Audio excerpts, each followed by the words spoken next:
ತಸ್ಮಿನ್ ಮಹಾಭಾಗವತೋ ದ್ವೈಪಾಯನ ಸುಹೃತ್ ಸಖ ಲೋಕಾನನುಚರನ್ ಸಿದ್ಧ ಆಸಾಸಾದ ಇದೃಚ್ಛಯ. ಭಾಗವತದ 3ನೇ ಸ್ಕಂದದ 4ನೇ ಅಧ್ಯಾಯದ 9ನೇ ಶ್ಲೋಕದಿಂದ ಆರಂಭಿಸಿ ನಮ್ಮ ಶ್ರವಣ ಈಗ ಉಪಕ್ರಮಿಸ್ತಾ ಇದೆ. ನಾನು ಕೃಷ್ಣನನ್ನ ಹಿಂಬಾಲಿಸಿ ಹೋದೆ ಅಂತ ಹೇಳ್ತಿದ್ದಾನೆ ವಿದುರನಿಗೆ ಉದ್ಧವ. ಕೃಷ್ಣ ಅಲ್ಲಿ ಒಂದು ಅಶ್ವತ್ಥ ವೃಕ್ಷದ ಕೆಳಗೆ ಎಡತೊಡೆಯ ಮೇಲೆ ಬಲಗಾಲನಿಟ್ಟು ಕೂತಿದ್ದಾನೆ. ಅದೇ ಸಂದರ್ಭದಲ್ಲಿ ಅಲ್ಲಿಗೆ ವೇದವ್ಯಾಸರ ಪ್ರಿಯ ಮಿತ್ರ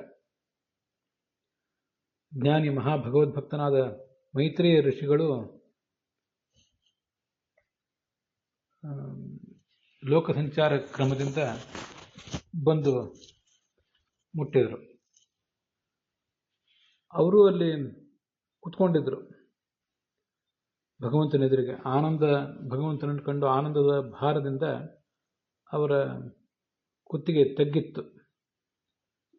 ಅವರು ಕೇಳ್ತಾ ಇದ್ದಂತೆ ಕೃಷ್ಣ ನನಗೆ ಹೀಗೆ ಉಪದೇಶ ಮಾಡಿದ. ಆ ಉಪದೇಶ ಕೇಳಿ ನನ್ನ ಶ್ರಮ ಎಲ್ಲ ಕಳೆದು ಹೋಯಿತು. ಪ್ರೀತಿಯ ಒಂದು ನಗು ನೋಟವನ್ನು ನನ್ನ ಕಡೆ ಬೀರುತ್ತಾ ಈ ಮುಂದಿನಂತೆ ಮಾತಾಡಿದ ಭಗವಂತ. ನಾನು ನಿನಗೇನು ಬೇಕು ಅಂತ ಅನ್ನೋದನ್ನು ತಿಳಿದಿದ್ದೇನೆ ಅಂತಾನೆ ಕೃಷ್ಣ ಉದ್ಧವನಿಗೆ. ನೀನು ಹಿಂದಿನ ಜನ್ಮದಲ್ಲಿ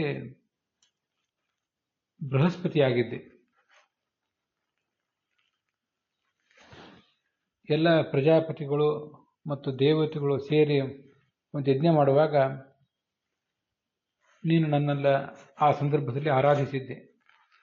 ನನ್ನಿಂದ ಜ್ಞಾನೋಪದೇಶವನ್ನು ಪಡೆಯಬೇಕು ಅಂತ ಬಯಸಿದ್ದೆ ನೀನು.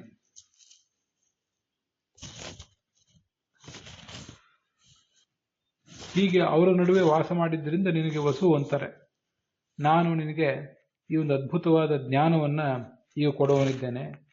ಆದರೆ ಆ ಜ್ಞಾನ ಬೇರೆ ಯಾರಿಗೂ ಸಿಗುವಂಥದ್ದಲ್ಲ.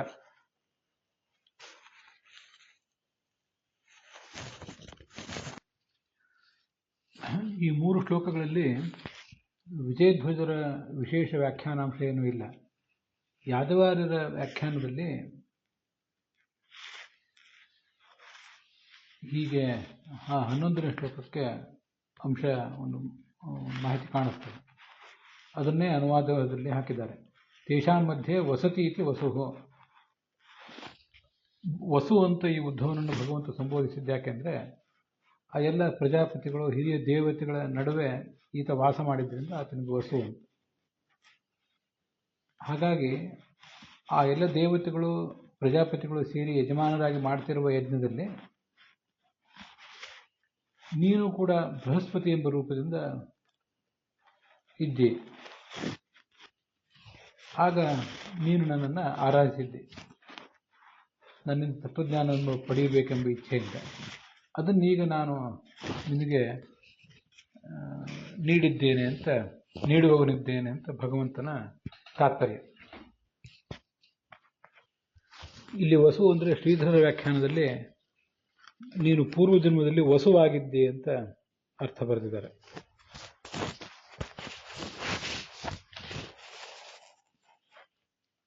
ಮುಂದೆ 12ನೇ ಶ್ಲೋಕ.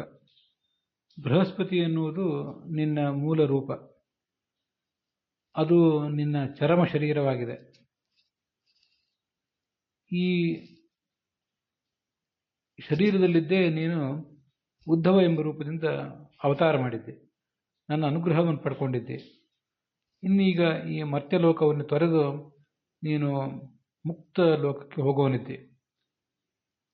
ಹೋಗಬೇಕಾದ್ರೆ ತತ್ವಜ್ಞಾನವನ್ನು ಪಡ್ಕೊಳ್ಬೇಕು ಎಂಬ ಇಚ್ಛೆಯಿಂದ ನಾನು ನದಿ ತೀರದಲ್ಲಿ ಬಂದು ಕೂತಾಗ ನನ್ನನ್ನು ನೀನು ತಿಳ್ಕೊಂಡು ನಾನು ಎಲ್ಲಿದ್ದೇನೆ ಅಂತ ಹುಡುಕಿ ಇಲ್ಲಿಗೆ ಬಂದಿದ್ದೆ. ದಿಷ್ಟ್ಯಾ ದದೃಶ್ವಾನ್ ವಿಷದಾನುವೃತ್ಯ. ಇದು ಉದ್ಧವನ ಕೊನೆಯ ಜನ್ಮ ಅಂತ ಅರ್ಥವನ್ನು ಎಲ್ಲರೂ ಕೂಡ ಬರೆದಿದ್ದಾರೆ. ಶ್ರೀಧರರು, ವೀರರಾಘವರು, ರಾಧಾಕೃಷ್ಣರು ಮೊದಲಾದವರೆಲ್ಲರೂ ಕೂಡ. ನೀನು ನನ್ನ ಬಳಿಗೆ ಬಂದು ತತ್ವೋಪದೇಶವನ್ನು ಪಡ್ಕೋಬೇಕು ಅಂತ ಬಯಸಿದ್ದೆ. ಇದರಿಂದಲೇ ಗೊತ್ತಾಗ್ತದೆ ಇದು ನಿನ್ನ ಜನ್ಮಗಳಲ್ಲಿ ಕೊನೆಯದ್ದು ಅಂತ. ಸಾಧೋ ಅಂತ ಅವನನ್ನು ಸಂಬೋಧಿಸಿದ್ದಾನೆ. ಇದಕ್ಕೆ ವಿಜಯಧ್ವಜರು ಮತ್ತು ಯಾದವಾರರು ಏನು ಅರ್ಥ ಮಾಡ್ತಾರೆ ಅನ್ನೋದು ನೋಡೋಣ. ನಿನಗೀಗ ಬಂದಿರುವ ಭವ ಅಂದರೆ ಶರೀರ ಸಂಯೋಗ, ಇದು ನಿನ್ನದು ಕೊನೆಯದ್ದು.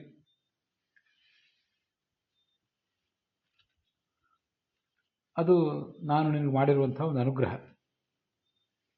ಆ ದೃಷ್ಟಿಯಿಂದಲೇ ತತ್ವಜ್ಞಾನವನ್ನು ಪಡೆಯಬೇಕೆಂಬ ಆಸೆಯಿಂದ ನೀನು ನನ್ನ ಬಳಿಗೆ ಬಂದಿದ್ದೆ. ಇದಕ್ಕೆ ವಿಜಯಧ್ವಜರು ಈ ವ್ಯಾಖ್ಯಾನ ಮಾಡಿದರೆ, ಯಾದವಾರರು ಸಹ ಅಂದರೆ ಬ್ರಹ್ಮಾಂಡದಿಂದ ಹೊರಗಿರುವಂಥದ್ದು, ಏಷಃ ಅಂದರೆ ಬ್ರಹ್ಮಾಂಡದ ಒಳಗಿರುವಂಥದ್ದು. ಇದು ಆ ಬೃಹಸ್ಪತಿಯ ಜನ್ಮ ಏನಿದೆ, ಬೃಹಸ್ಪತಿ ನಾಮಕಸ್ಯ ತನ್ಮೂಲ ರೂಪಸ್ಯ. ಬೃಹಸ್ಪತಿಯ ಅವತಾರ ಈಗ ಉದ್ಧವ, ಇವನು ಮೂಲ ರೂಪ ಬೃಹಸ್ಪತಿ. ಅದು ಸಹ ಅಂದರೆ ಬ್ರಹ್ಮಾಂಡದ ಹೊರಗಿರುವಂಥದ್ದು, ಏಷಃ ಅಂದರೆ ಬ್ರಹ್ಮಾಂಡದ ಒಳಗಿರುವಂಥದ್ದು. ಅದು ಕೊನೆಯದ್ದು, ಚರಮ ಶರೀರ ನಿನ್ನದು. ಈ ಅವತಾರ ಈಗ ಪರಿಸಮಾಪ್ತ ಆಗಿ ಅದು ಆ ಮೂಲ ಬೃಹಸ್ಪತಿಯಲ್ಲಿ ಹೋಗಿ ಸೇರಿಕೊಂಡ ಮೇಲೆ ಈಗಿನ ಸೃಷ್ಟಿ ಮುಗಿಯುವಾಗ ಆ ಬೃಹಸ್ಪತಿ ಮುಂದೆ ಮುಕ್ತನಾಗ್ತಾನೆ ಅಂತ ಅದರ ತಾತ್ಪರ್ಯ.